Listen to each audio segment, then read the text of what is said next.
கடையில எதுக்குல பாக்க? இல்ல ஒரு வாரத்துக்கு சேர்த்து ஹோல்சேலா சாப்பிட்டு போல இருக்க அண்ணன். இந்த சோறு கறி குழம்புக்கு மட்டும் இன்னும் குடல் குழம்பு இருக்குது, ரசம் இருக்குது. அதெல்லாம் லாரியில வருதா? அது மட்டும் இல்ல, ஆத்தா எனக்காண்டி கட்டி தயிர் எடுத்து வச்சிருக்கு, அதுக்கு தனியா பழையது வருது. வயிறா இல்ல செங்கச்சூளையா? வாய் மூடல பண்ணுவா. திங்கிற புள்ளைய பார்த்து கண்ணு வைக்க. உன்ன மாதிரி ஊர் சுத்தி பயவல நினைச்சியா? நாங்கெல்லாம் வயிறு நிறைய சாப்பிடணும், வஞ்சனம் இல்லாம உழைக்கணும்.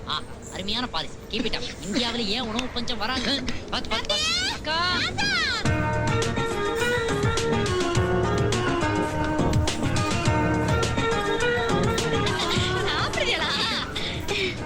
என்னடி ஏன் பக்கத்துல உட்காரவ போய் குழம்பு எடுத்தா?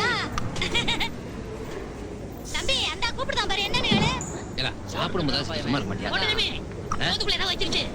ஒண்ணு இல்ல தம்பி, ஒண்ணு இல்ல. நான் பார்த்தேன். என்னது முட்டை தானேயா? ஏன் உன் புருஷன் ஏற்கனவே நம்ம வீட்டு பக்கத்துல நமக்கே வக்கீல்னு சொல்லிட்டு இருக்காரு, இந்த விஷயத்துல இது வேறையா? ஒண்ணு வேணா எடுத்துட்டு போ. ஐயா விடியா.